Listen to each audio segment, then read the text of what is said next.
Call them a vibe shift, the coconutling of America, or the next stage of Brat Summer, but the burst of memes that accompanied the launch of Vice President Kamala Harris's presidential campaign matter. They have not just breathed new humor and life into the Democratic Party's hopes of beating former President Donald Trump, but have also created a narrow yet crucial window of opportunity for the Harris campaign to re-engage a disillusioned part of their base, reach new and tuned-out young voters in a fragmented media ecosystem, and keep those voters energized into the fall. That will be a tricky job. Young voters have been historically disengaged from the 2020 presidential election and unhappy with the status quo, upset over the cost of living, worried about health care and abortion rights, appalled by the war in Gaza, and generally turned off by a rematch between two elderly men. They strongly disliked both Trump and President Joe Biden, souring particularly quickly and dramatically on Biden beginning in the summer of 2021 and driving down both his approval ratings and his chances against Trump in national polling. With Biden now off the ticket and Harris having all but locked up the party's nomination, youth activists and experts on young voters told me that they are seeing signs that Democrats can recapture some of the lagging support the party was seeing while Biden led the ticket. What happens online, especially for young voters, is a really important indicator of the general energy that they feel, and what we could see with turnout at the ballot box. Christina Zinson Ramirez, the president of the youth voter-focused organization Next Gen America, told me, "These memes are creating hope, inspiring curiosity about the race, and perhaps more importantly, are saturating young people and online users at a time when traditional media and campaigning's reach is limited. But will this be enough to get these young people to vote? Or will Harris's campaign be the latest Democratic candidate to bet on the youth vote and lose?" Memes are doing something campaigns can't do besides being funny. Memes have power both as symbols and as motivators. As my colleague Rebecca Jennings has written, in politics, memeability is a stand-in for how likable and relatable a candidate is, a sign of ubiquitous internet presence, and an ability to transcend politics and become a legible cultural brand. Presidents Barack Obama and Trump were, in their own specific ways, performers. Always in the public eye, they offered plenty of material from which memes could and can be made. They were entertaining to watch, inspired grassroots fandom, and did not have to try too hard to become cultural characters, not just politicians. They became more than just politicians. They became part of the zeitgeist, escaping the information silos of their respective partisans and becoming a form of monoculture. It's early, but something similar is happening with Harris. What started off as nihilistic humor, out-of-context edits, and ironic posting as the country was navigating a chaotic month of political developments has turned into a real cultural moment and a springboard for Harris's campaign and allies to reintroduce, or in some cases, introduce the vice president to young people. These brat memes, these coconut tree memes don't necessarily inspire a vision, but they inspire hope. Jack Lobel, the communications director of the youth outreach group Voters of Tomorrow, told me, "This feels like a moment. There's optimism in the air, and it almost feels easier to do our jobs now." That sense of optimism is due in part to how different the presidential contest looks now. This contest was once between two candidates who have dominated most of the political memories of the country's youngest voters. Now it features a vice president who many people don't know at all. Young people are already the cohort of voters least informed, least tuned in, and least likely to vote. Young Americans' attention to political news hit a low point in 2023. Only about 9% said they followed political developments very closely, compared to an average of 16% in the past 20 years, according to Gallup. And less than half of 18 to 29-year-olds said in May that they had given the election heavy attention, compared to large majorities of older cohorts. In the context of a fragmented information and media ecosystem, these memes and social media are likely the first way many of them are getting to know Harris, her personality, her past lives, and her accomplishments. That much is true when it comes to her record.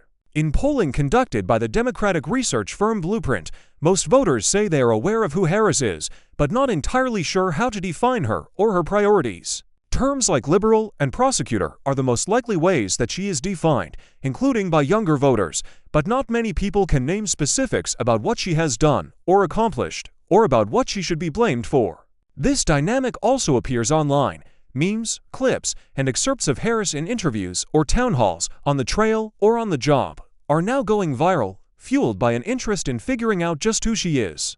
a kind of curiosity fueled by wanting to be part of this cultural moment. Clips of Harris talking about gun control, reflecting on being a person of color, and instructing clerks in California to begin conducting same-sex marriages are all full of comments describing her as a breath of fresh air or marveling at how long she's actually been in politics.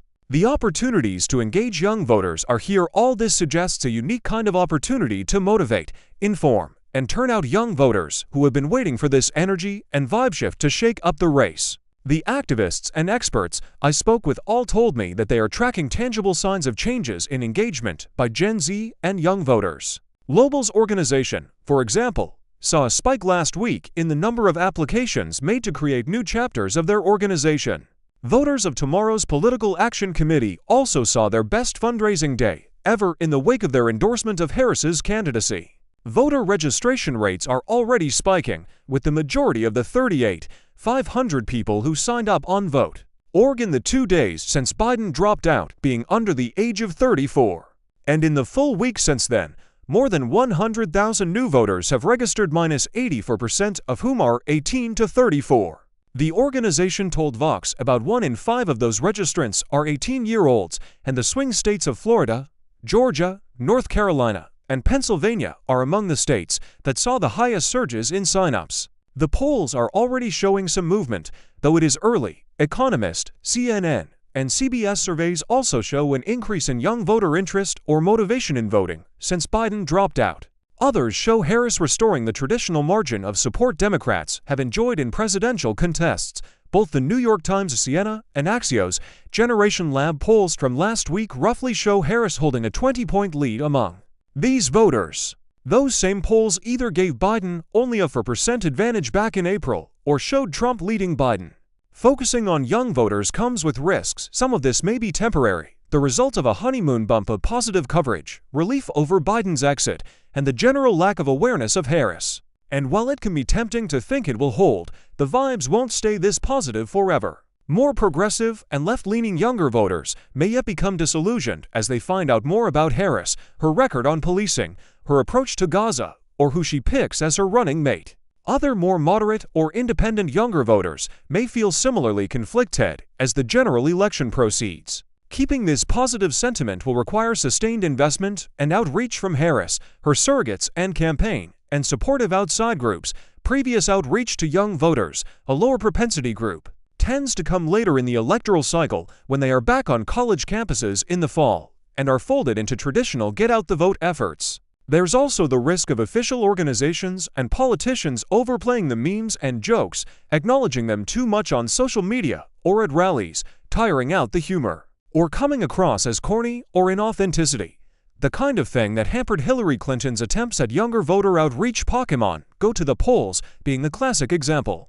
All of this is risky. While plenty of glowing coverage in the Trump and Biden eras has painted young voters as progressive saviors for the Democrats, young voters are not the most reliable segment of the electorate. This cohort of voters turned out in record numbers during the pandemic, but were never hardcore Biden supporters. They voted at historically high rates in the 2022 midterms, but they were not as solidly Democratic as they had been in previous midterm years. 2018 is the high watermark for young voter turnout in a midterm year.